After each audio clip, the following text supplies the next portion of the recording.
Hi, ദിവസേന വരുന്ന gold rate, gold സംബന്ധമായ വാർത്തകൾ, ഗോൾഡ്, ഡയമണ്ട്, പ്ലാറ്റിനം, സിൽവർ ആഭരണങ്ങളിലെ പുതുപുത്തൻ കളക്ഷനുകൾ, സ്വർണം വാങ്ങാനും വിൽക്കാനും സഹായിക്കുന്ന ടിപ്സുകളും ട്രിക്കുകളും, ഇനി ഇതെല്ലാം ഒരൊറ്റ ക്ലിക്കിൽ നിങ്ങളുടെ വിരൽത്തുമ്പിൽ.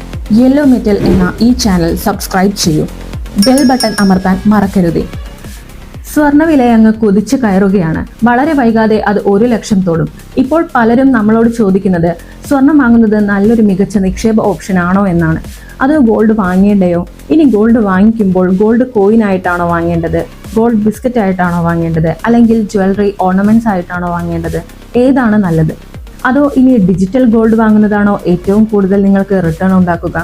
അപ്പോൾ ഇങ്ങനെയുള്ള അനവധിയായുള്ള സംശയങ്ങൾ, ചോദ്യങ്ങളാണ് പലർക്കുമുള്ളത്.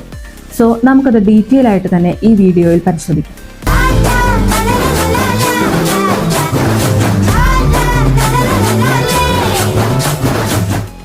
സ്വർണം വാങ്ങാൻ ഉദ്ദേശിക്കുന്നവർ വളരെ വൈകാതെ വാങ്ങുന്നത് തന്നെയാണ് നല്ലത്.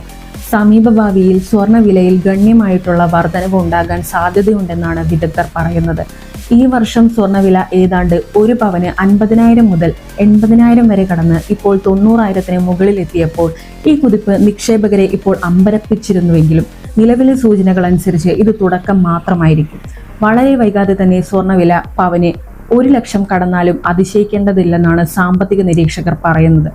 നമ്മുടെ സംസ്കാരത്തിൽ സ്വർണം എന്നുള്ളത് വെറും ഒരു ലോഹം മാത്രമല്ല, അതൊരു സമ്പാദ്യമാണ്, വിശ്വാസമാണ്, അടിയന്തര ഘട്ടത്തിലുള്ള ഒരു സുരക്ഷാ കവചമാണ്.